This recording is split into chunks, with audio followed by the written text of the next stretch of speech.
Olá, olá pessoal, bom dia, boa tarde, boa noite, bem-vindos a mais um Translate Entrevista. Hoje nós temos o prazer de receber o professor João Paulo Charrone, que é professor da Universidade Federal do Piauí desde 2013, fez o doutorado dele aqui na Universidade Federal Fluminense com o mesmo orientador, né? Importante dizer. Um abraço aí para o Mário Jorge. E, João, é um prazer te receber aqui, né? É uma entrevista que a gente já estava tentando articular há um bom tempo e, assim, finalmente hoje a gente conseguiu fazer ela acontecer e a gente vai ter uma manhã aqui de conversa muito legal, muito bacana, e eu tenho certeza que o pessoal que está acompanhando a gente também vai curtir muito. João, faço também os meus agradecimentos do querido Tiago, né? Um prazer estar aqui contigo. A gente estava nessa expectativa já tem um tempo e a gente estava, vai uma desmarca, vai uma desmarca, e a gente finalmente conseguiu. Estou muito feliz. É sempre legal conhecer os professores e tal. A gente tem aprendido muito com esse projeto, mas quando a gente tem uma relação de amizade particular com o entrevistado é sempre mais divertido, não tem jeito. Então, João, começamos aqui com a primeira pergunta, né, que é a nossa pergunta padrão, que é: como é que começou seu interesse por história medieval? Como é que foi esse processo? Foi um livro, foi um jogo, foi, sei lá, lendo o que você estava para chegar a esse interesse? Me conta. Em primeiro lugar, né, agradecer o convite, né? Estou literalmente em casa, né? Até como próprio membro do Translate, mas está aqui junto com. Vai ser difícil falar Tiago, vai ser difícil falar Eduardo, porque é Ti e Dudu. Se porventura escapar um Ti ou um Dudu aqui, foi, viu, gente? Eu acho que antes de responder, eu acho que a gente tem que puxando sardinha efetivamente aqui para o Translate, né? Em especial para esse projeto. Puxado pelo Ti e pelo Dudu, de que é uma função que talvez a própria Brem deveria ter puxado, que a própria, enquanto associação, né, de que não puxou, e o quanto que isso é positivo para a gente conhecer a área, né, para quebrar certos isolamentos, para aproximar o campo de história medieval, que fica às vezes muito dispersos, muito isolados, cada um dentro do seu quadrado, cada um dentro do seu, entre aspas, castelo, vamos assim chamar, né? Eu acho que para além de aproximar, eu acho que é um convite para a gente voltar a ter uma mobilização efetiva, para a gente lutar efetivamente por espaços para mais história medieval produzida por brasileiros, produzida aqui no Brasil. Então, eu acho que de imediato, né?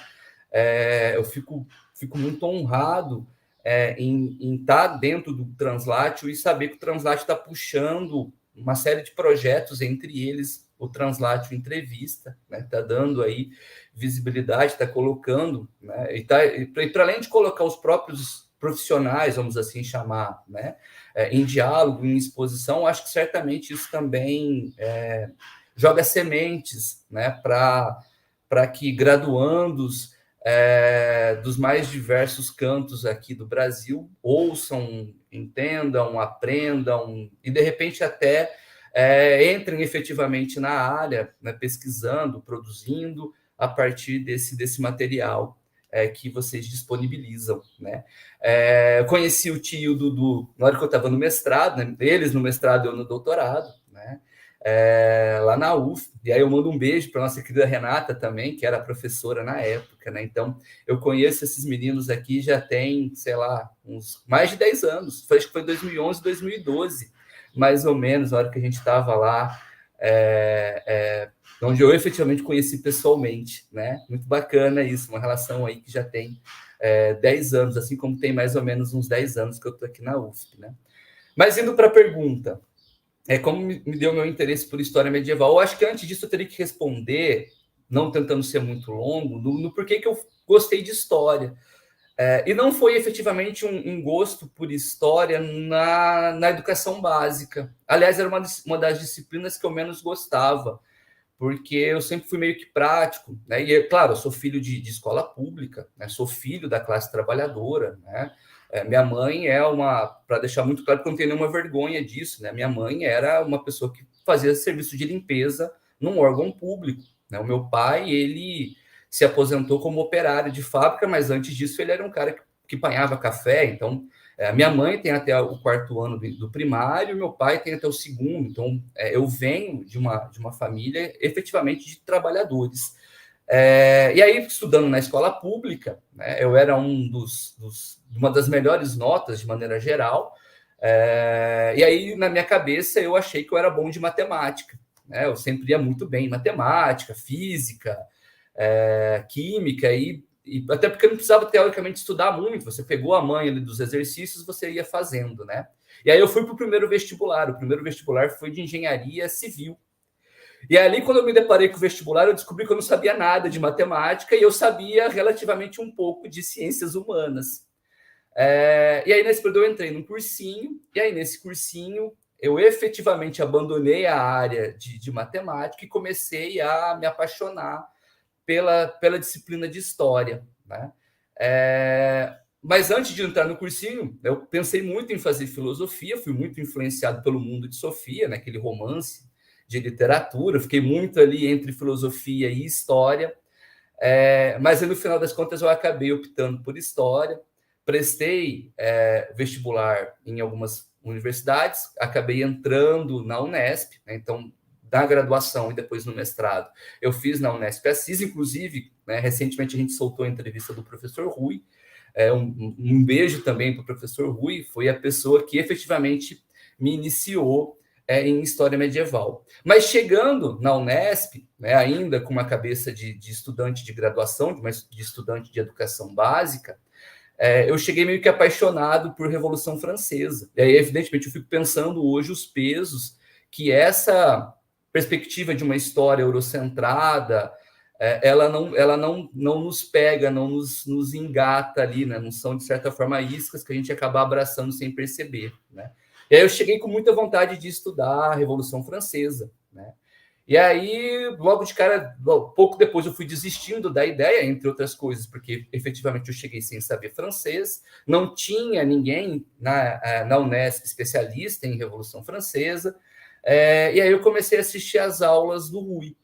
E as aulas do Rui, acho que o pessoal que assistiu a entrevista, né, percebe que ele tem, para além de uma erudição muito acima da média, ele tem uma didática muito grande. Então, ele consegue atrelar erudição e didática, até porque ele também passou muitos anos dando aula em cursinho pré-vestibular, inclusive aquele famoso da cultura, para quem é de uma geração aí um pouco mais atrás, né? Então, ele conseguia casar muito bem uma aula muito bem dada, textos muito bem escolhidos, e tinha lá na Unesp o NEAN, que é o Núcleo de Estudos Antigos Medievais, funcionando. E aí eu fui um daqueles caras que entrou no núcleo, né? A gente chega no primeiro semestre querendo abraçar o mundo, né? Eu fui um daqueles 200, né? Parafraseando um pouco a entrevista do Rui, né? Que ele faz o convite para quem eu fui um daqueles 200 que começou a frequentar o NEAN, só que eu fui um dos poucos que conseguiu continuar dentro do NEAN, né? Mas antes propriamente do início da pesquisa, né? O que me chamava a atenção em história medieval? Eu sempre não, né? Na fase da adolescência, eu era um jogador que batia carteirinha de D&D, né? O Dungeons & Dragons, né? Então, normalmente eu sempre rodava o dano crítico, sempre caía no D1 dos momentos que eu mais precisava que não caísse o 1, né? Mas, enfim, e aí nesse contexto eu sempre fui, evidentemente, também fisgado por essa cultura popular, né? Fisgado por essas leituras de Idade Média. E aí, uma das primeiras conversas que eu tive com o Rui foi: Rui, eu quero estudar história medieval e eu quero estudar o dragão, né? O dragão na Idade Média, né? Aquelas temas que a gente chega logo de cara querendo pesquisar o mundo, né? Então já tinha, evidentemente, né, interesses próprios de Idade Média, né, calcados, por exemplo, nessas experiências da cultura popular. Especificamente, eu acho que me marcou muito os anos que eu joguei D&D, e aí, de certa forma, eu estava trazendo isso para a história medieval, né? E vale também lembrar aqui, que me vem aqui de memória, e aí esse exercício é muito bacana, porque a gente fica revisitando a memória, e às vezes a narrativa ela não fica tão organizada. Já peço desculpas aí para quem for assistir, né? de que foi simultaneamente o momento que eu entrei na graduação, 2002, também teve os lançamentos daquele filme, O Senhor dos Anéis. Né? Primeiro, eu acho que é o 2002, 2001. Então, vamos chamar assim que estava no momento em que a ascensão desse imaginário, como sempre teve, na verdade, né? Mas esse imaginário medieval ele foi muito reforçado também a partir do Senhor dos Anéis. Eu lembro que, inclusive, conversando com o Rui, ele falou que tinham várias teses sobre os Anéis de Nibelungos, enfim, né? E aí casou, então, o fato do Rui, nesse momento da fase dele, né? Ser muito vinculado a uma história do imaginário, eu trazer um tema que também é vinculado à história do imaginário, e aí a gente seguiu pesquisa fundamentalmente. Então, eu atribuo muito um peso do meu interesse por essa história medieval à cultura popular, de modo geral, né? Essa visão que se é construída sobre a Idade Média. Né? E aí, a partir dali, ele já me indicou algum texto que é super conhecido, que é super famoso, né? do Legoff, que é um capítulo para uma outra Idade Média. Acho que o título é mais ou menos assim, cultura eclesiástica, cultura popular na Idade Média, São Marcelo de Paris e o Dragão. Inclusive, foi a fonte do mestrado, São Marcelo de Paris. Só que a ideia original, o dragão, ele teria um tamanho imenso, ele seria um dragão colossal, seria um arquidragão, mas no trabalho ele acabou ficando ali reduzido a umas 15, 20 páginas, porque depois, efetivamente, conforme a gente vai se dedicando à pesquisa, a gente vai efetivamente fazendo outras escolhas. Mas eu acho que foi assim, né, que partiu aí esse meu interesse por história medieval.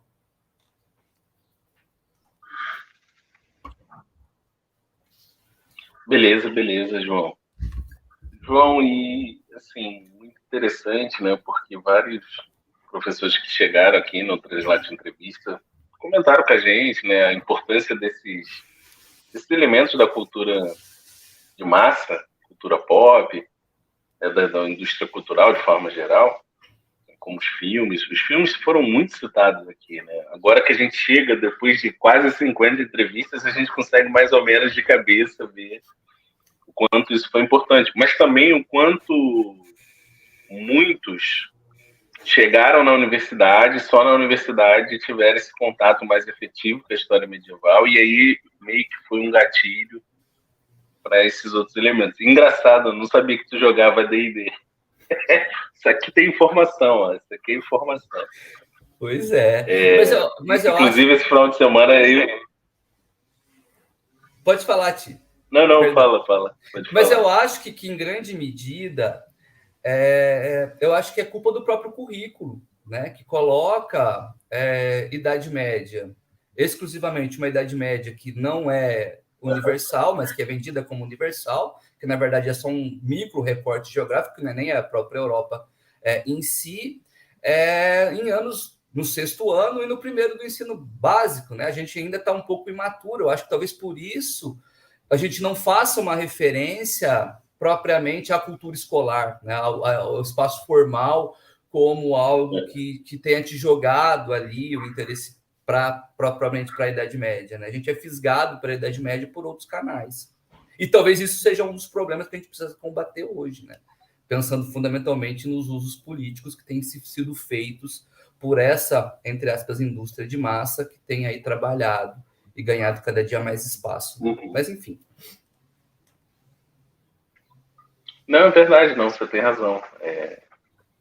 Quanto o peso, em tese, da Idade Média no currículo básico é muito pequeno, né? Se resume, às vezes, a uma aula corrida no final do ano, né? E o próprio no aí cursinho, é né? evidente que isso acaba tendo um impacto. De fato.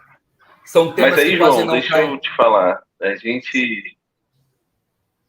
São temas que quase não caem no Enem. Sim, são temas né? que quase não caem na questão. Enem, Prova Brasil. Então, o próprio sistema é um outro elemento. Claro que não é o único, né? Mas a gente também não pode desconsiderar como fator explicativo o próprio sistema ele ir relegando, marginalizando o nosso período de estudo. Né? Sim, verdade. E Eu lembro de poucas questões no vestibular sobre história medieval. Há uns anos atrás até que aparecia com mais regularidade, mas agora bem pouco. E, João, deixa eu te falar, geralmente aqui, depois a gente segue para uma pergunta que tem a ver com seus interesses de pesquisa. E você estava dizendo, chegou na Unesp, vai conhecer o Rui, e depois você veio aqui para a Federal Fluminense. Como é que foi esse processo? Quais foram os seus interesses iniciais de pesquisa? Como é que isso se desenvolveu? O que você está pesquisando agora? Conta um pouquinho disso para o pessoal também conhecer um pouco da sua trajetória de investigador. Massa, Ti. Vamos lá, então, né? Então, eu entrei na universidade, né? E aí o Dudu aqui ele me fez duas lembranças. 2001 é a Sociedade do Anel, 2002 as Duas Torres, 2003 o Retorno do Rei. Então, o imaginário estava muito em alta nesse período, né? E, de certo modo, a própria história medieval ainda era uma história medieval produzida no Brasil, muito marcada ainda pelos estudos do Hilário, né? O Hilário ainda é, na verdade, a principal referência quando a gente pensa em Idade Média no Brasil, né? Mas ainda estava muito centralizada, né, numa escola da USP. Né? E o Rui, por extensão, por ter sido orientado pelo Hilário, ele também trazia muito dessas leituras de imaginário, né? E aí eu cheguei, eu procurei o Rui, a gente fez um pouco de iniciação sobre o dragão na Idade Média. Lembro, inclusive, das primeiras comunicações. A primeira, efetivamente, foi o dragão na Idade Média, e eu fui lá, busquei esse dragão em 30, entre aspas, né, 30 mil fontes, na Bíblia, nos bestiários, nas agiografias, na literatura, aquelas comunicações que você promete o mundo, tenta fazer o mundo e acaba não entregando quase nada, né? E aí é claro que depois você vai efetivamente refinando mais o objeto. Então, fiz iniciação com o Rui no NEAM, e aí depois do NEAM a gente continuou no mestrado. Eu continuei analisando a geografia de São Marcelo de Paris, lá do Venâncio Fortunato, uma geografia ali merovingia, né, do século VI. E ali, na verdade, conforme a gente vai lendo, vai apurando, eu acabei muito mais centrando na figura do poder episcopal, do poder do bispo, né, como que o bispo ele usa de certas estratégias narrativas. A geografia, efetivamente, é uma delas, é um texto propagandístico, um texto que assenta, né, o poder do bispo atual efetivamente sobre a autoridade do santo. Então, foi um pouco por aí o que eu fiz no mestrado, né, fundamentalmente pensando nessas estratégias de poder que a igreja está ali se assentando, né, está ali construindo dentro dessas geografias, e por isso que o dragão ele acabou ficando num espaço menor dentro do trabalho do que era o projeto inicial. E aí acho que isso é bacana para a gente pensar, fundamentalmente para quem está começando a carreira agora, né? Que às vezes a gente fica tão preso na construção do projeto, e o projeto é só uma carta de intenções, né? Acho que conforme a gente vai avançando na pesquisa, a gente vai vendo do que é possível, do que não é possível, reconfigurando essa carta. E aí depois, né, o NEAM ele sempre fez muito evento, né, sempre trazia muitas pessoas, e uma dessas pessoas que vinha com relativa recorrência era o Mário, né, o velho Mário. E ali a gente sempre conversava. O Mário é uma pessoa extremamente solícita, né? Eu acho que, ainda que ele seja, para mim, esteja no Olimpo da Idade Média brasileira, né, ele não se porta como se fosse do Olimpo. Ele é uma pessoa extremamente acessível, carinhosa, gente bonita. E, acima de tudo, ele tem uma índole de querer sempre querer ajudar todo mundo. E ali é quase impossível a gente não se apaixonar pelo Mário, né? Uma figura assim que tem um carisma enorme, né?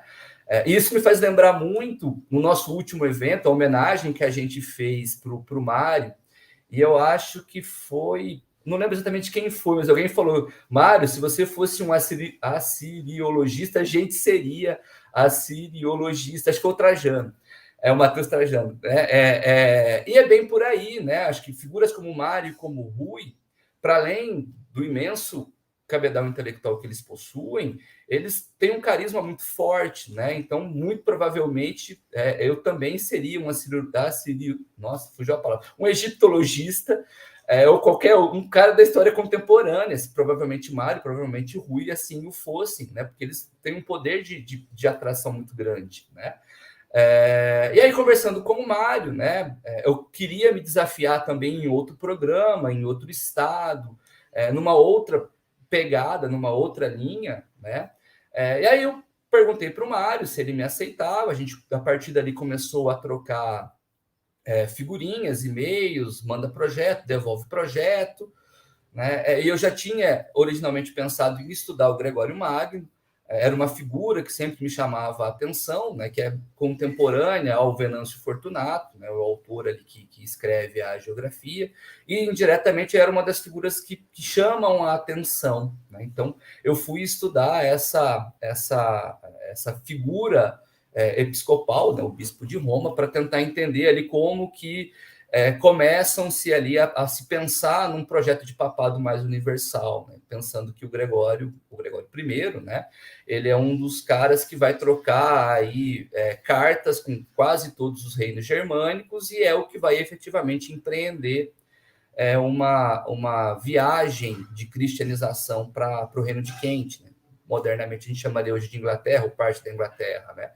Então foi com esses olhos que eu comecei a olhar para o Gregório I, pensando ali como que a gente começa já a ter uma proto-articulação dessa igreja que teoricamente está em vários espaços, né? Claro que a gente não está falando aqui de uma igreja centralizada, mas de projeto de centralização da igreja, né?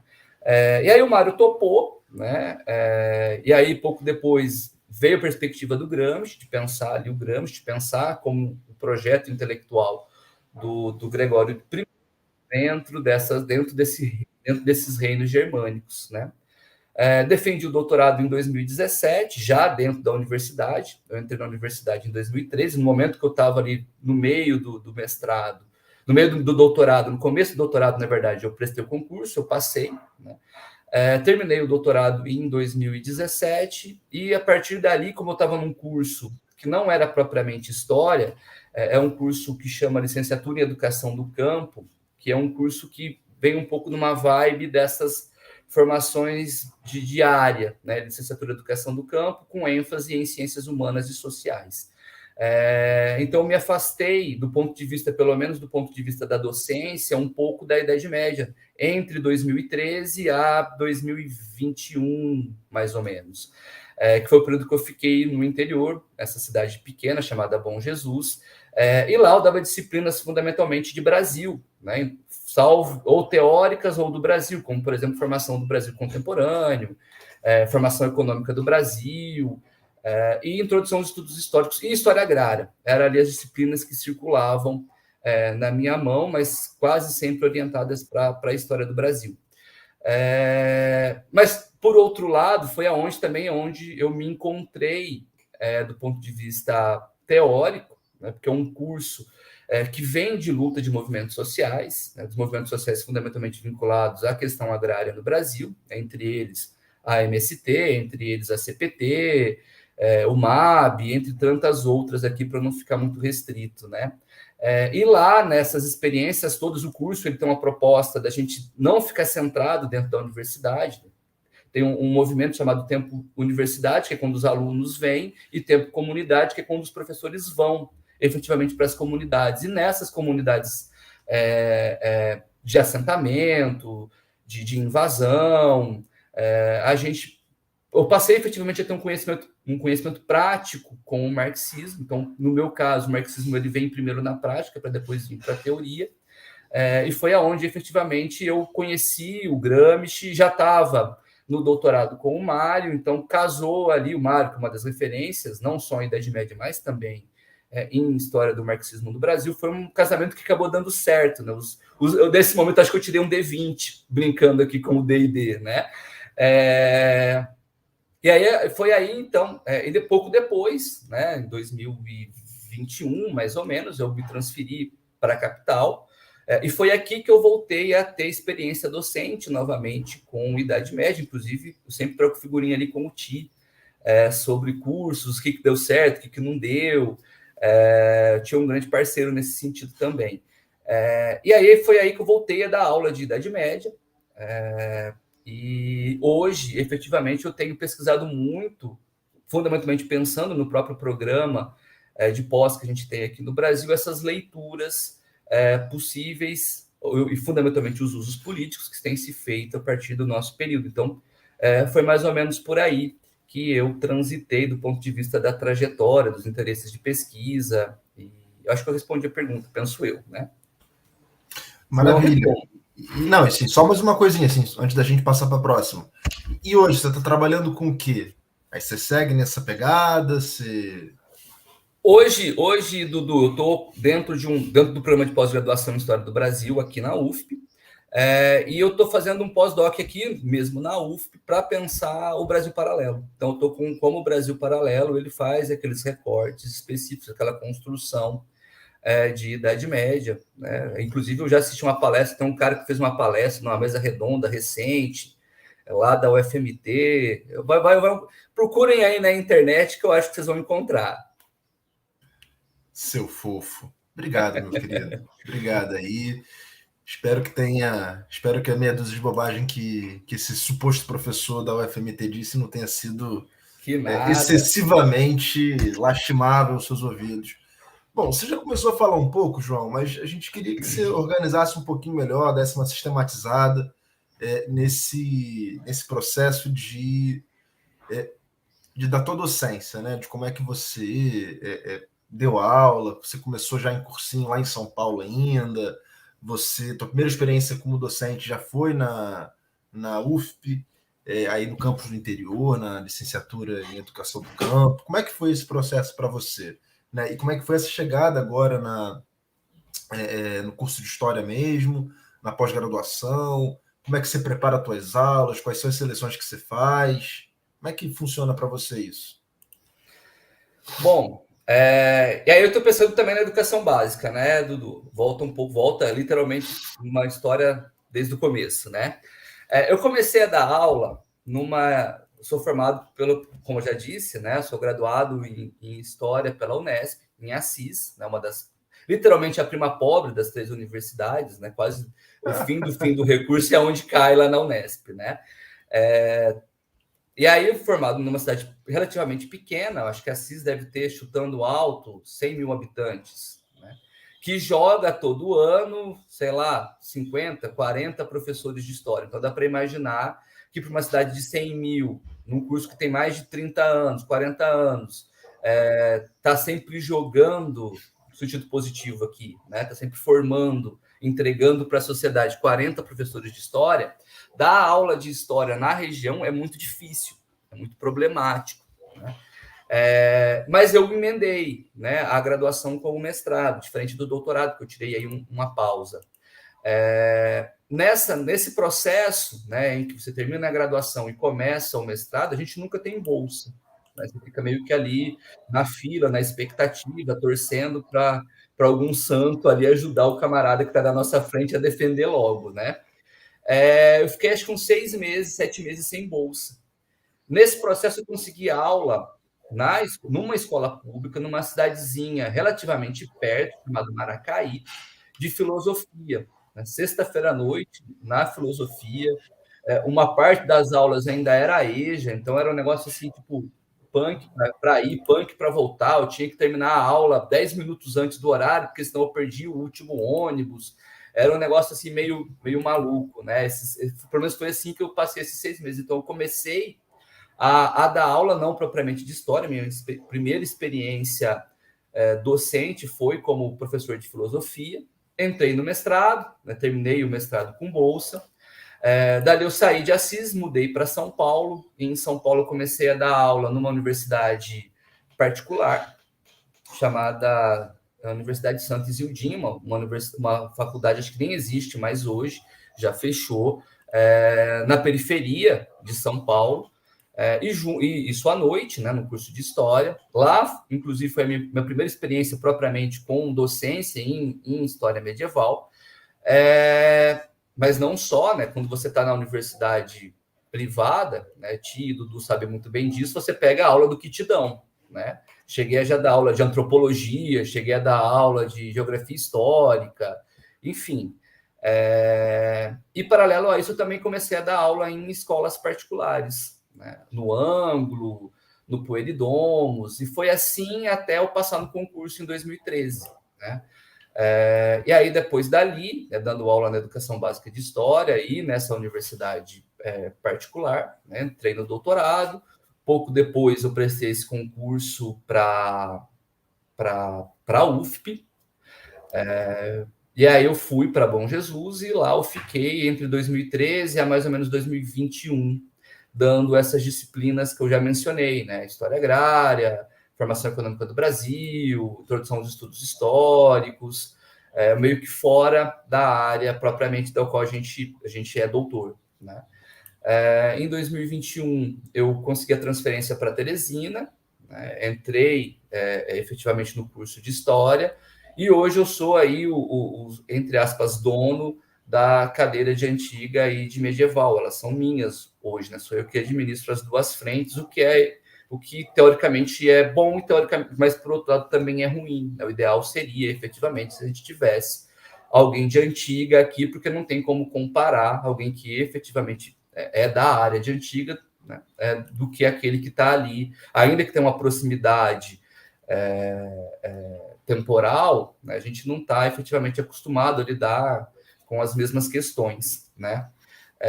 Mas eu acho que é isso, né? Um pouco aqui dessa trajetória docente, né? Inclusive, eu gosto muito da área de docência, eu acho que é algo que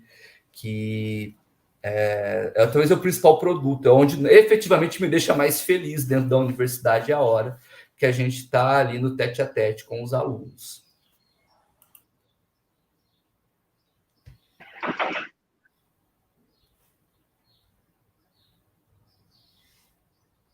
Tiago, você está mutado, meu querido.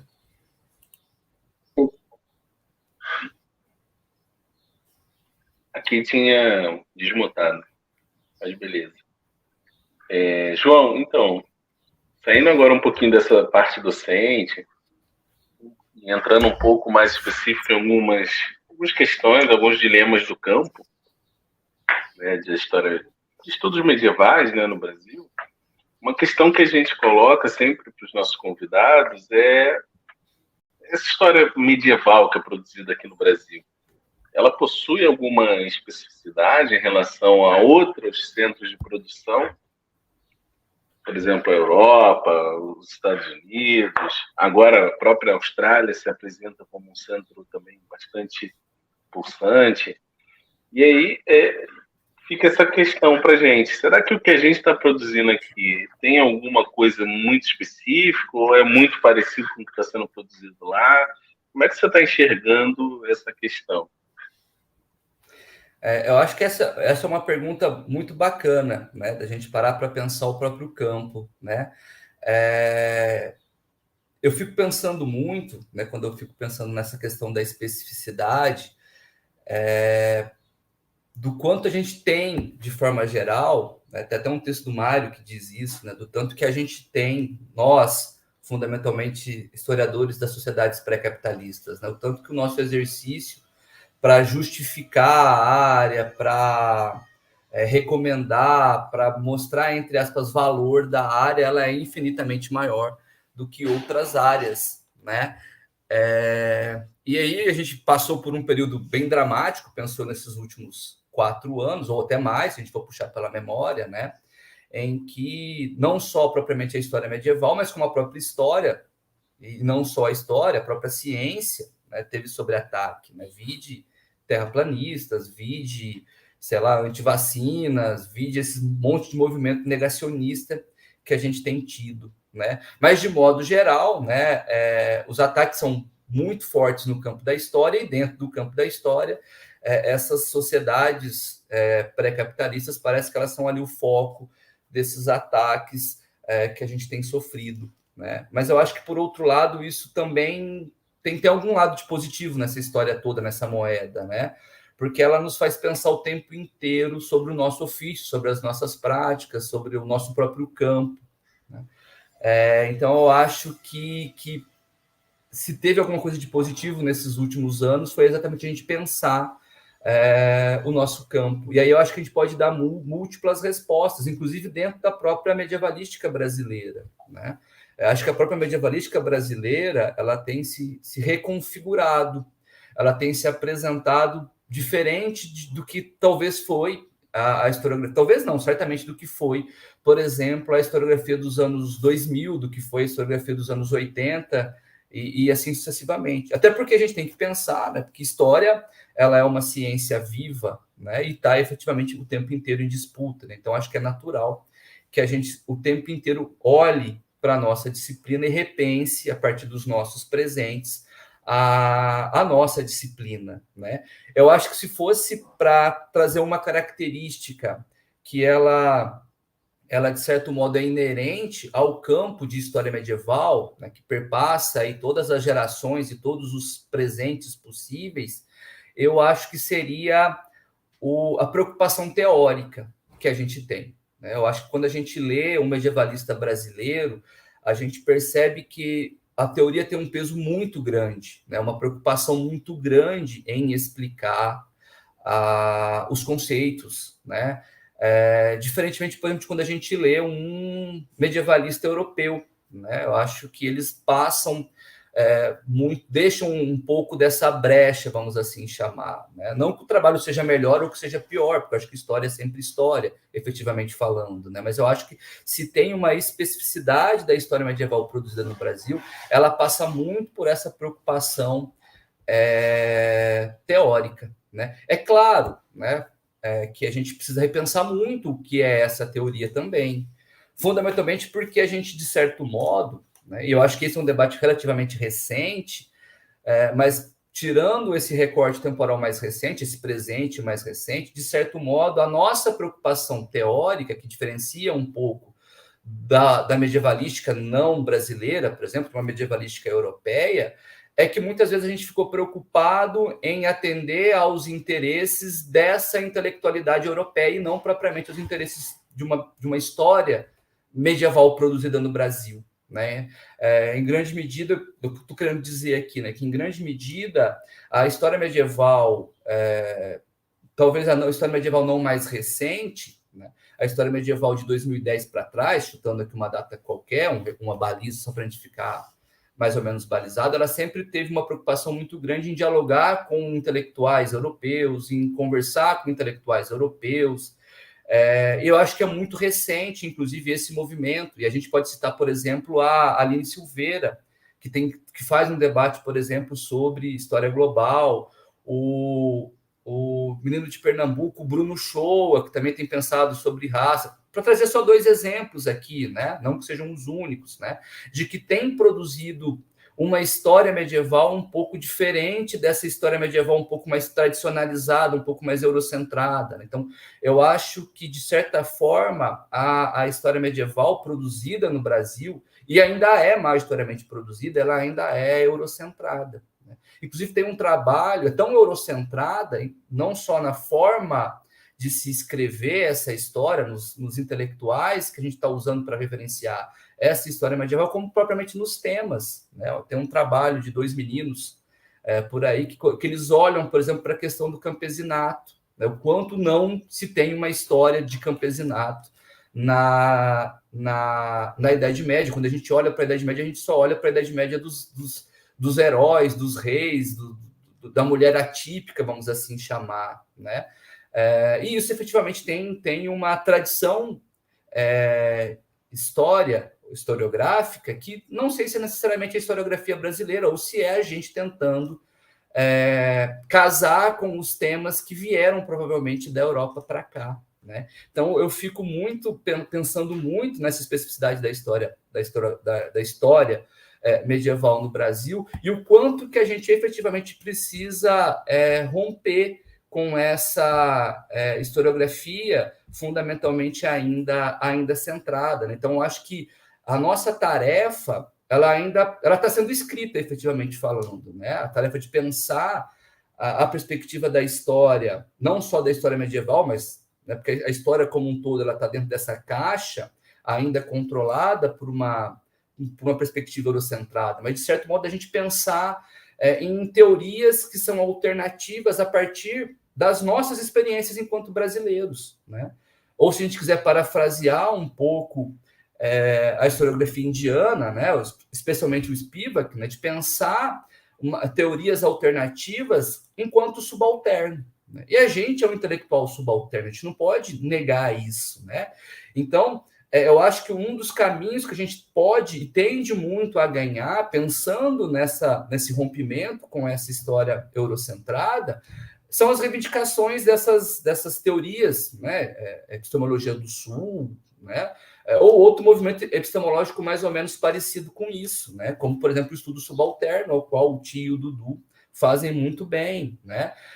Reivindicar, nesse sentido, então, certa legitimidade, consideração que essas regiões, como o Brasil, né, que não são regiões hegemônicas, né, elas têm, né? Mostrar que a gente tem muito a contribuir a partir da nossa perspectiva. Né? Então, eu acho que a historiografia medieval, né, o historiador medieval no Brasil, né, ele está no mundo. E estando no mundo, ele tem que se posicionar a partir desses recortes geográficos aos quais ele está. Então, o embate que eu faço aqui, para além dessa especificidade teórica, é a gente começar a pensar efetivamente como historiador medieval num país subalterno.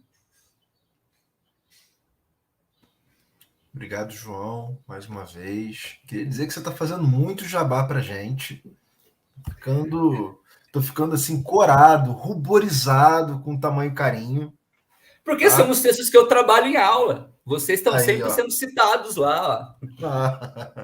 Porque muito vocês bom, rompem, penso eu, com essa perspectiva eurocentrada. Então, não sei se eu estou respondendo a pergunta que vem ou a mesma pergunta ainda, né? Mas eu defendo e entendo que durante muito tempo, né, a Idade Média que a gente reproduz, seja na academia, seja na pesquisa, seja na docência, seja no ensino básico, ainda é claro, não exatamente igual, né? Ainda é a Idade Média do século XIX. A gente ainda é uma Idade Média muito, muito presa a temas e a recortes que estão muito vinculados por exemplo, a não história do Brasil, a não vinculação com o nosso presente. A história tem que ser sempre produto do nosso presente. Entendi, não. Então já vamos emendar nessa pegada. Já vamos emendar na próxima pergunta, que, como você tinha dito, né, conversam muito, né, são muito próximas, que é qual a função social dos medievalistas aqui no Brasil. Como é que você enxerga isso? Como é que você vê isso? Eu acho que vai muito, Dudu, no que eu exatamente acabei de dizer, né? Eu acho que a gente precisa pensar que, diferentemente... E aí eu acho que a gente tem até um problema de como a Idade Média ela é ensinada na educação básica. Né? Porque eu penso que a gente tem, mobilizando aqui o conhecimento, o conceito de conhecimento histórico, né, do Jorn Hussein, né? Tem dois lugares monstros de se construir, de se produzir, de se reproduzir consciência histórica, né? Um deles são os espaços formais, as universidades, as escolas, os cursos, né? E os outros são o senso comum, vamos assim colocar, né?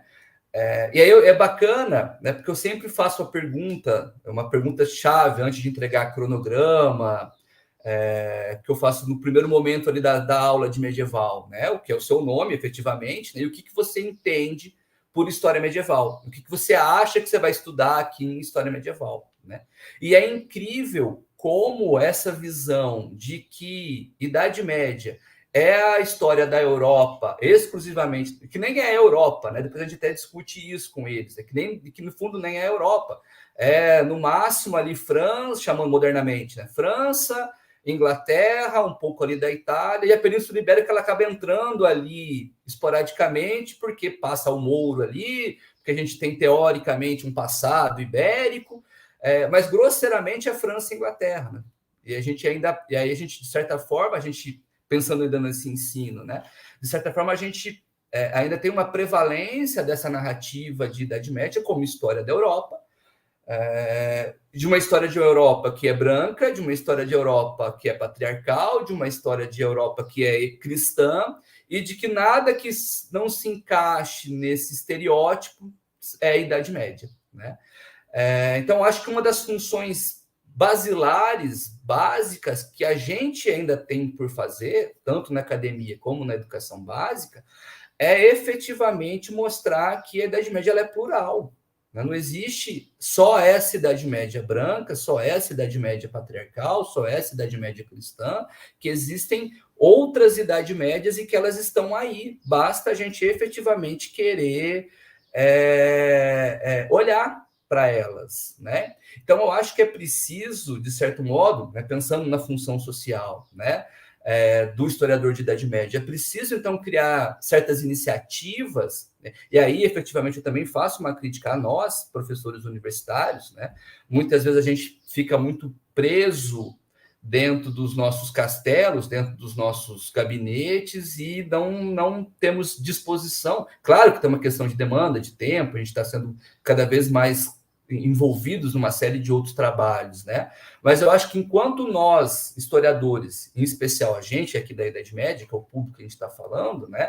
Quanto mais a gente encastelado ficar, mais a gente vai ter menor potência relativa a essas construções que são feitas. Mais espaço a gente abre, né? Eu penso muito numa frase que eu tenho ouvido muito ultimamente, né, de que na política não se tem vácuo, né? Na política não se tem espaço vazio. O mesmo vale para a história, né? Ou para essas construções de história. Né? Não existe vácuo. Se a gente não ocupa, se a gente não luta por esse espaço, outras pessoas farão. E aí outras pessoas farão dentro de uma perspectiva negacionista, dentro de uma perspectiva puramente ficcional, como a Brasil Paralelo. Né? E aí vale lembrar também que a Brasil Paralelo ela não cria nada do zero. Né? Aquilo que a Brasil Paralelo, direta ou indiretamente, ela aborda, quando, por exemplo, vai para a Idade Média, são elementos que já estão meio que presentes nessa concepção de senso comum sobre a Idade Média, de ser esse recorte exclusivo da Europa, de uma islamofobia, de uma ideia de que só tem branco na Europa, de que na Europa medieval, né, nesse Ocidente medieval, né? Quando efetivamente não é isso, né? Isso é uma construção. E a gente precisa, nossa função social é efetivamente proporcionar uma autoimagem, né? Porque a sociedade o tempo inteiro está demandando autoimagem. Uma das funções da história, eu penso que é essa, né?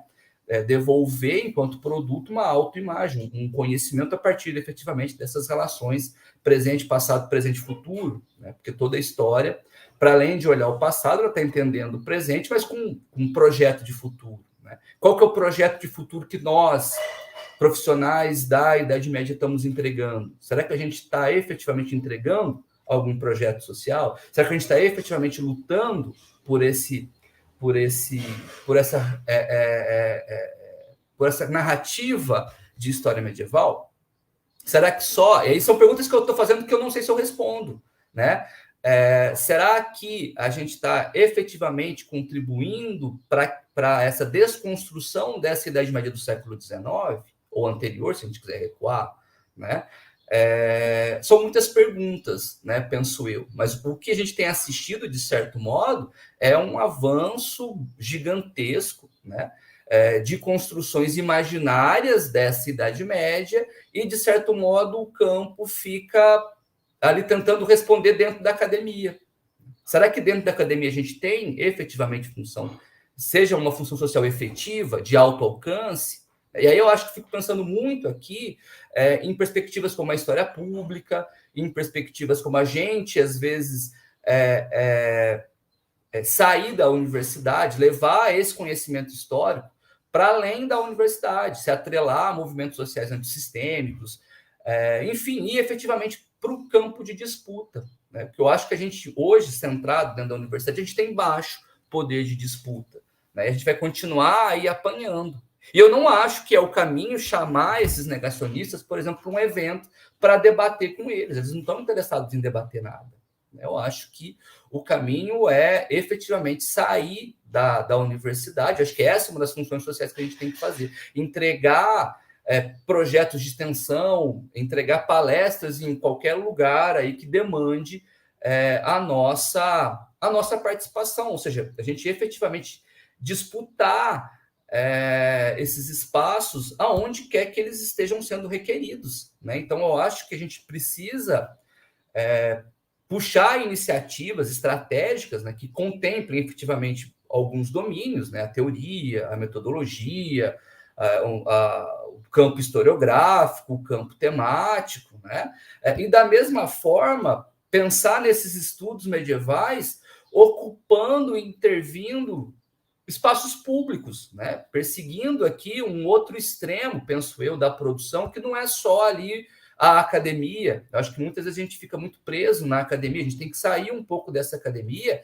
e pensar em sei lá, especialização e produção de sínteses amplas de obras específicas que dialoguem, penso eu, com um público não estritamente de especialistas. Né? Eu acho que talvez esteja aí o desafio. Eu acho que acabei não respondendo propriamente a pergunta, eu acho que eu lancei muito mais qual que é o desafio para mim, para minha forma de enxergar a história, né, do que qual que seria a nossa função social. E eu acho que nisso a gente está aquém, né? Eu acho que a gente tem cada vez mais ampliado os estudos, não mostrado efetivamente que a Idade Média ela é plural, mas eu acho que falta o passo seguinte, né, que o passo seguinte é exatamente esse de ampliar a nossa função social, de não ficar restrita única e exclusivamente ao espaço da academia.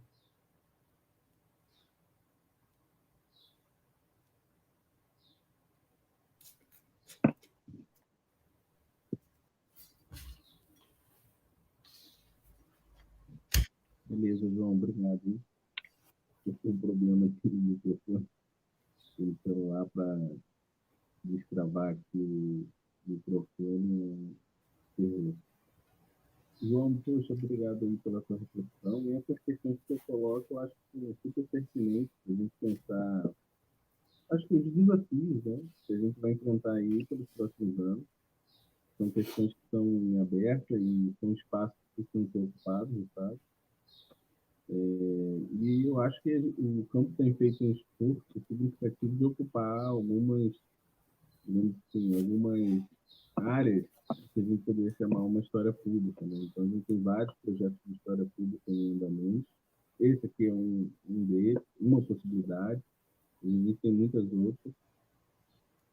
E a gente tem tentado, né, pessoal de diversas regiões do Brasil, diversas localidades, tem engajado significativamente, né? A palavra muito usada na história pública é engajamento. Então, a gente tem visto um engajamento. É evidente que o campo, talvez, e aí eu acho que não é só uma questão da história medieval, não. É uma história dos historiadores, o problema dos historiadores de se engajar mais significativamente nos problemas socioeconômicos do nosso país, nos problemas políticos. Né? Mas esse é um movimento que me parece que tem melhorado bastante nos últimos anos. E aí a expectativa é que as grandes associações, né, congregam, tenham também um papel nisso. Tem também transformado bastante, né? Também no sentido de dialogar com a história pública. Agora eu acho que é uma questão de acompanhar e participar também na medida do que a gente pode desses projetos. Mas, sem dúvida, acho que são questões também que a gente deve colocar nas nossas universidades, né? O que nós temos feito em relação a essa relação universidade-sociedade, porque ainda é uma relação que precisa ser melhor estabelecida, né? A gente teve recentemente a pandemia, na Covid, e parecia, né, ouvia algumas falas muito otimistas, olha como agora a universidade vai ser valorizada e tal, e acaba a pandemia, essa valorização que se esperava talvez não tenha chegado como se esperava. Mas certo é que essas pontes precisam ser construídas de forma mais efetiva e a gente precisa tentar para refletir sobre isso. E aí, João, uma questão que a gente queria te colocar também é sobre esse processo que a história medieval passou nos últimos 10 anos, talvez 15, 20, de interiorização. Né? Então, você é um dos exemplos desse processo. Né? Você foi para o interior do Piauí, depois você saiu, foi para a capital. E aí a gente queria saber como é que foi esse processo de construção do campo da história medieval aí na Universidade Federal do Piauí. Teve resistência, teve apoio dos colegas, não teve?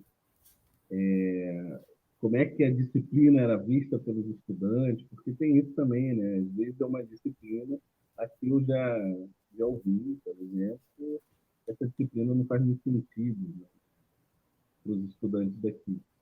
Como é que isso aconteceu para você aí no Piauí?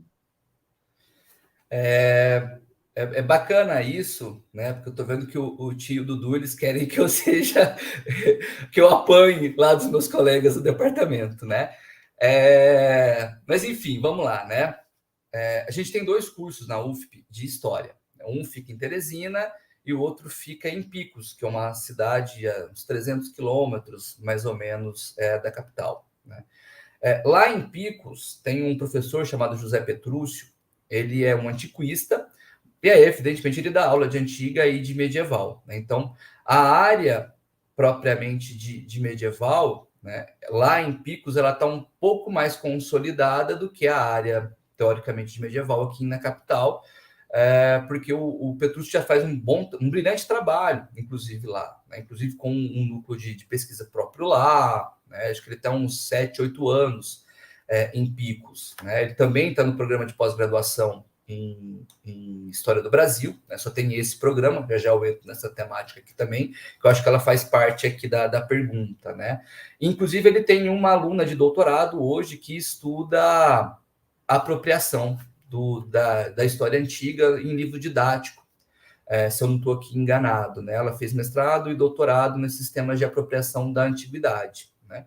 É evidente, né? Ele é um antiquista, é claro que ele vai puxar mais a sardinha para a história antiga, né? Assim como eu sou medievalista e nas aulas, efetivamente, eu puxo mais sardinha, até por domínio temático, historiográfico, né? De Idade Média, né? Não que efetivamente eu não oriente trabalhos em antiga, tanto que tem uma aluna que está comigo hoje em História Antiga, e ele não oriente trabalho de medieval, tanto que eu participei no último semestre, né, no fechamento do semestre, de uma banca de um aluno dele de História Medieval sobre cavalaria. Mas pensando aonde eu estou, né, na UFP de Teresina, né, no campus de Teresina, né, não havia professor de História de Antiga e nem de Medieval. Havia um professor de Antiga muito tempo atrás. Esse professor ele se aposentou por uma série de problemas pessoais, então a área ficou meio que marginalizada, né? Era a área provavelmente do substituto ou do professor recém-chegado. O professor recém-chegou, vai lá da antiga e medieval, né? A punição, né? A disciplina punição, vamos assim chamar, né? Tu fica lá dando antigo e medieval até que entre outro mais novo no teu lugar, ou até que teu contrato de substituto se encerre, e aí eu coloco o mais novo do departamento ou algum outro substituto que vai entrar e vai tocar a disciplina. E é isso, inclusive, eu acho que penso eu que é um dos problemas da UFP de Teresina, principalmente. A gente tem, de modo geral, 19 professores, 20 professores efetivos, e os 20 professores, 19 são de História do Brasil, fundamentalmente falando, né? Então, quem dá História Contemporânea, a tese dele de doutorado é em História do Brasil. Quem dá História Moderna, a tese é em História do Brasil. Quem dá História da América, o cara é doutor, a pessoa é doutor em História do Brasil. Os próprios concursos que são feitos aqui em Teresina de História são, salvo esse que o José Petrúcio entrou, todos eles são em História do Brasil. Eu entrei no concurso de História do Brasil, diga-se de passagem, né? O tema foi a Era Vargas, uma questão de comunicação, algo mais ou menos por aí, que foi o tema da prova. E, por coincidência, também foi o tema do sorteio da aula didática, né? Então, de certo modo, é uma área que, dentro da UFP, é muito marginalizada, né, pelos colegas, de modo geral, né? Vide quando a gente olha para o nosso programa de pós-graduação. Nosso programa de pós-graduação é em História do Brasil. Então, para eu me vincular ao programa em História do Brasil, eu tive que, teoricamente, puxar um pouco a pesquisa para a história do Brasil foi aonde entrou aqui o Brasil Paralelo, né? De pensar nesses usos e apropriações que se faz da Idade Média no Brasil. Eu, particularmente, acho muito ruim, né? Acho que fica ali um vácuo, né? Eu entendo as escolhas que eles fizeram, né? O programa tem 20 anos. Há 20 anos atrás, só se tinha gente como hoje, né? Hoje eu sou ali o cara fora da curva, o cara que não estuda Brasil. Então, maciçamente, o programa é feito por historiadores do Brasil, então eles efetivamente trilharam o caminho que era possível fazer. Não sei até que ponto essas avaliações de notas, elas comprometeriam ou não se deixasse de ser história do Brasil e fosse só história, porque a gente também tem que pensar estrategicamente, né? Por que história do Brasil? Porque, de repente, com isso eu consigo mais verba da CAPES. Não sei se é isso ou se não é, né? O fato é que eu, particularmente, acho que isso é uma redução do conhecimento histórico, né? Isso é inegável, né? Se eu quero estudar, não, por exemplo, não Idade Média, se eu quero estudar, sei lá, Roger Chartier, estou pegando um cara aqui, né? Eu preciso pensar a recepção do Roger Chartier no Brasil. Tudo tem que ter Brasil. Eu penso, por exemplo, aqui no caso dessa aluna de doutorado, do professor Petrúcio, que ela tem que estudar apropriação do livro didático sobre a Antiga no Brasil.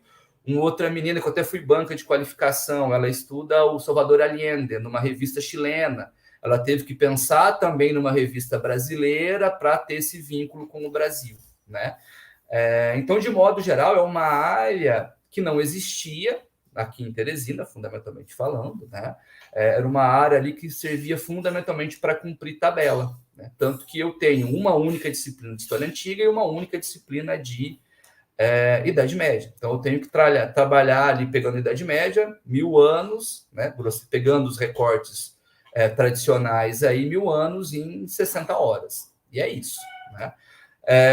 E ainda sofrendo riscos, né? De repente, eles ainda diminuírem para uma disciplina de História Antiga e de Medieval e te vira com isso daí, né? Claro que hoje, eu estando aqui, isso é mais difícil de acontecer, porque senão isso afeta a minha carga horária, eu tenho série, entre outras questões que eu posso efetivamente lutar, né? Mas não só por isso, né? Claro que eu lutaria não só pela minha carga horária, mas efetivamente porque eu já acho que é pouco demais a gente ter uma disciplina de Antiga e uma disciplina de Medieval.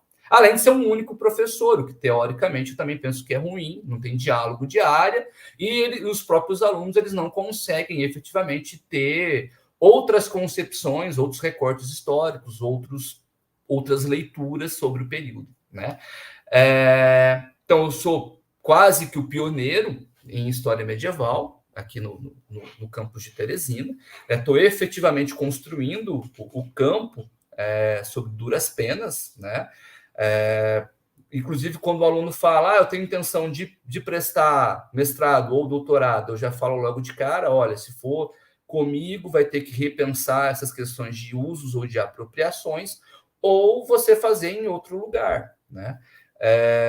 Claro que eu tenho os contatos em outros lugares e, efetivamente, eu posso lutar por ti, meu camarada, para ver se você consegue entrar nesses outros lugares para pesquisar antiga pura e medieval pura, vamos assim colocar, né? Mas seu campo tem andado comigo, né? Eu já tenho 2 PIBICs aprovados, né? A Maria Eduarda e a Giovana, um beijo para as meninas, né? Tem uma outra aluna que está pesquisando comigo por fora, que é a Ana Letícia, que está estudando a geografia. Então, eu tenho hoje 3 pessoas efetivamente, 3 alunos de graduação efetivamente que estão estudando história medieval, né? Já dá para jogar taco, né? Ou betes, não sei como é que vocês chamam aí, né? Você pode marcar um encontro para jogar taco. Eu espero um dia poder jogar basquete, um dia poder jogar futebol, né? Quem sabe, né? Então, é um campo que está muito no início, muito começando. Ainda teve os primeiros anos, o primeiro ano praticamente que eu tive aqui foi de fim de pandemia, aula online, né? Então, o que gera efetivamente o distanciamento, né? Mas eu sinto que o campo ele está começando a dar literalmente o primeiro passo ali, ainda muito pequenininho, né? Então, além dessas 3 alunas de medieval, tem uma aluna hoje a Vitória, que quer pesquisar o Flávio Joséfo de História Antiga. Então, é um campo que está muito no começo, mas é muito inicial mesmo, muito embrionário ainda, né? Teve, inclusive, uma fase que eu estava conversando com o Dudu sobre trazer para cá o Translatio, colocar o laboratório Translatio aqui, mas eu quero pelo menos ter um time de basquete para efetivamente propor isso lá para o grupo. Hoje só dá para jogar bets. E olha lá ainda, torcer para uma delas não faltar no dia do jogo, né? Então, acho que está muito no começo, né? Eu acho, particularmente, respondendo à última pergunta ali do Ti, como que os alunos eles têm visto a disciplina, né? Eu acho que, como eu faço uma disciplina, como as aulas, de forma geral, são textos que estão muito mais para desconstruir o que é a Idade Média, mostrar que existem múltiplas Idades Médias, e eu penso que está muito conectada com os temas atuais, mostrando que é possível relacionar presente com a Idade Média, eu sinto que eles saem, se não gostando da disciplina, pelo menos pensando sobre uma outra Idade Média, não essa Idade Média consolidada, eurocentrada.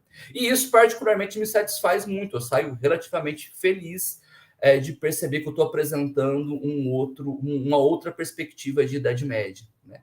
Teve um aluno, uma certa vez, que até perguntou, pô, professor, a gente tem um problema sério quando a gente voltar para a educação básica, para ser professor de educação básica, porque em grande medida os temas que você aborda não estão no livro didático. Eu falei, meu camarada, o que está no livro didático é fácil você lidar. Eu estou te dando aqui coisas que vão efetivamente poder completar. Você vai poder, inclusive, fugir do livro didático. O que está lá no livro didático, tu consegue lidar com facilidade. Tem material aí a rodo na internet do que está no livro didático, que é convencionalmente os temas canônicos, né? Estão todos aí dados, é super fácil você conseguir, né? E isso talvez seja até uma falha do curso, né? Talvez não dialogar muito, pensando que a gente está formando professores, né? E não bacharéis. Isso é uma luta, inclusive, que eu sempre faço, né? A gente forma professor em primeiro lugar, né? De certo modo, de tentar ali, é uma coisa que eu preciso pensar nos próximos cursos, de tentar casar parte desses temas canônicos com essas outras possibilidades de leitura do período. Mas eu acho que é isso, né? Então, hoje eu estou com 3 alunas de medieval, né? Uma já pensando no mestrado, tem uma aluna de mestrado, né? Mas não é em história da Idade Média, é sobre história política, em uma cidadezinha aqui do Piauí. Mas, no geral, estou aí jogando as primeiras sementes, esperando que elas floresçam e que elas se tornem efetivamente árvores, né? A Maria Eduarda, que está mais próxima aí de prestar mestrado comigo daqui a 1 ano, penso eu, né? Em Idade Média. Pelo menos ela disse que vai continuar com a temática de Idade Média, nem que seja no neomedievalismo. É isso, eu acho, gente. O que não é muito diferente, penso eu, de várias realidades que a gente tem por aí, né? Penso eu. Salvo Rio-São Paulo, que está muito consolidado, né? O Ti, por exemplo, é uma pessoa que eu sempre converso muito dessas dificuldades que ele tem, por exemplo, de criar o campo de Idade Média em Cáceres, né? Não é muito diferente daqui de Teresina. Queria só dizer, antes da última pergunta, que Maria Eduarda, que pressão, hein? Que pressão, hein, Maria Eduarda? Depois dessa, hein? Enfim, toda solidariedade à nossa querida discente aí, que vai fundar, enfim, brincadeiras à parte. Saudações, Maria Eduarda. João, a gente encaminha para a última pergunta, né? E aí a gente agora está aqui com a minha célebre anedota do jovem medievalista, né? Ou da jovem medievalista, no caso aí da Maria Eduarda. Você está lá no teu gabinete, né? Você está lá na tua sala, aí bate uma aluna na tua porta, fala, professor João, eu queria muito poder trabalhar com Idade Média, trabalhar com história medieval. O que eu preciso fazer? Né? Então, o que você diz a esse hipotético aluno ou a essa hipotética aluna? Em tempo, Dudu, a história da Maria Eduarda é muito parecida com a sua. Eu aprovei os PIBIC e não tinha ninguém, né? Eu abri para uma seleção e a Maria Eduarda ela se inscreveu na seleção. Então, a isca veio da minha parte, não da parte dela. Foi o contrário, foi eu que praticamente bati na porta dos alunos para ela entrar, porque é mais ou menos parecida com a sua história do Mário, né? O Mário estava com uma bolsa sobrando lá e ele te chamou. Eu lembro que você comentou isso em algum lugar, né? O que mostra o quão ainda está em construção a área, né? Ainda remetendo um pouco à pergunta passada, né? Mas ainda na pergunta passada, que eu acabei aqui, me vem aqui agora, né? Exatamente na semana passada, na última semana de maio, a gente teve a Semana de História da UFP, que é organizada pelos alunos, que eu acho que é muito bacana, dica de passagem, né? E eu abri uma sessão de trabalho, não fiz publicidade nenhuma, exatamente porque eu queria, era meio que uma pesquisa meio que antropológica, né? Não vou fazer nenhuma divulgação, porque eu quero ver o quanto que vai circular a informação de que se tem uma sessão de trabalho de Idade Média aqui no Piauí, né? Pelo campus de Teresina, que é algo que não deveria... Eu acho que nunca aconteceu, né? Se aconteceu, não tenho nenhum registro disso, né? Então, a primeira sessão de trabalho efetiva de História Antiga e Medieval que a gente teve no curso de História aqui do Piauí, né? E só teve um aluno inscrito de fora. E ele acabou nem vindo, é um aluno do MAI, da USP. Fora isso, teve mais 6 inscritos, todos aqui do campus de Teresina, né? O que mostra o quão ainda é desconhecido, né? Ainda não está divulgado, não tem ainda nenhuma tradição pensar em história antiga e história medieval e atrelá-la ao campus de Teresina. É algo que efetivamente a gente está fazendo agora, né? E espero que colham-se muitos frutos. Maria Eduarda, estou contando com você, hein? Mas, enfim, né? Pegando agora a sua anedota aí, né? O que é indispensável para um jovem medievalista, né? Eu acho que a primeira questão que eu colocaria, né? Que eu coloco, talvez seja o porquê Idade Média, né? Por que Idade Média? Na verdade, é um pouco dessa primeira pergunta que vocês fazem. Por que você quer fazer a Idade Média em um lugar, né? Em um espaço que não tem tradição, em um espaço que talvez te feche portas no mestrado ou no doutorado, pensando institucionalmente falando, né? Mas eu considero, né? Porque aí eu quero testar ali, tipo, o desejo, né? O fogo ali pelo período, né? E aí, evidentemente, a gente vai evidentemente fazendo recortes, né, dentro daquilo que eu consigo, dentro daquilo que ele também consegue. Mas eu acho que um fator que é indispensável para um jovem medievalista, e é claro que isso não vem pronto, né, até porque eu penso muito no público que a UFP atende, né? A UFP é a licenciatura de modo geral, mas a licenciatura de História ela atende um público de alunos que, em grande medida, são filhos de escolas públicas, que, em grande medida, têm uma dificuldade muito grande em leitura e interpretação de textos em português, né? Tem textos em português que é difícil eles lerem, e que vão ter que lidar, aí, muito provavelmente, com textos em espanhol, com textos em inglês, com textos em francês, né? Então, evidentemente, eu entendo que é indispensável a gente dominar, nem que seja no campo da leitura, né? Você não precisa saber falar francês, mas minimamente ler um pouco do francês. Você não precisa saber falar inglês, mas um pouco do inglês você vai ter que dominar. Você não sabe falar espanhol, mas um pouco do espanhol tu vai ter que dominar ali para que a gente amplie as possibilidades bibliográficas, né? A gente ainda que nosso campo brasileiro ele esteja em crescimento, vide quantidade de revistas, vide quantidade de congressos, vide quantidade de teses e dissertações, mas ainda é difícil, efetivamente, a gente encontrar textos em português, né? Eles precisam efetivamente lidar com essa questão. Então, acho que o principal desafio para um jovem medievalista, para um cara que está lá no primeiro, segundo período, que está ali encantado com esse recorte, é efetivamente não saber de cara, mas estar disposto a aprender uma outra língua, ou 2 outras línguas que sejam. Acho que esse é o principal desafio, né? Não tenho aqui a tara de que o cara tem que saber ler grego, o cara tem que saber latim, o cara tem que saber, sei lá, o que mais o que for. Acho que hoje hoje não, da década de 80 para frente, né? Se tem uma coisa positiva que esse giro linguístico ele trouxe, foi esse cuidado que não só historiadores, mas filólogos, entre tantos outros, têm com a tradução das fontes, né? Eu acho que hoje a gente tem, e com a internet, então, a gente tem uma facilidade de material muito grande para encontrar fontes muito bem traduzidas, né? E considerando que é um trabalho inicial ali, eu não acho que seja fundamental, nesse primeiro momento, para esse primeiro trabalho, por exemplo, ele já trabalhar com fontes no original. Acho que a gente tem excelentes traduções, e que são efetivamente com essas excelentes traduções que a gente tem trabalhado aqui no Piauí. Né? Claro, né? Cotejando latim, latim espanhol, latim inglês, né?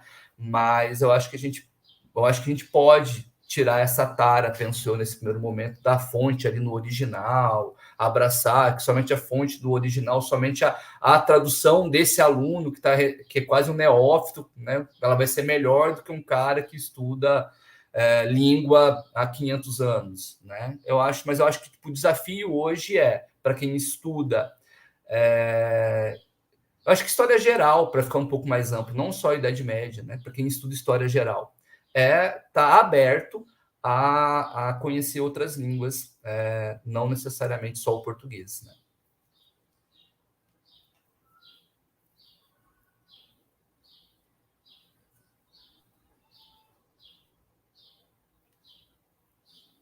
Tá mutado, Thiago. Agora foi.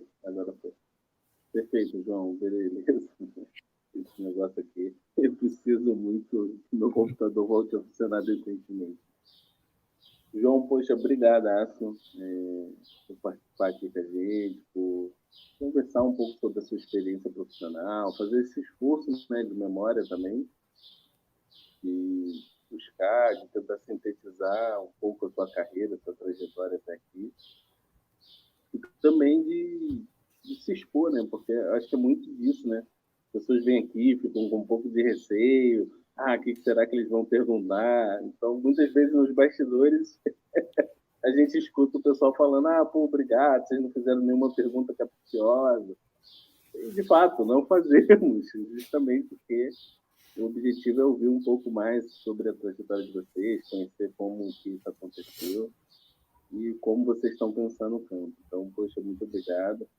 Essa é a nossa penúltima entrevista, né? Falta só mais uma. Vencemos aí esse processo. E te agradecer, cara, porque você separou esse tempinho aqui para conversar com a gente. Perguntar se você quer deixar um recado final, tipo Maria Eduarda, mestrado.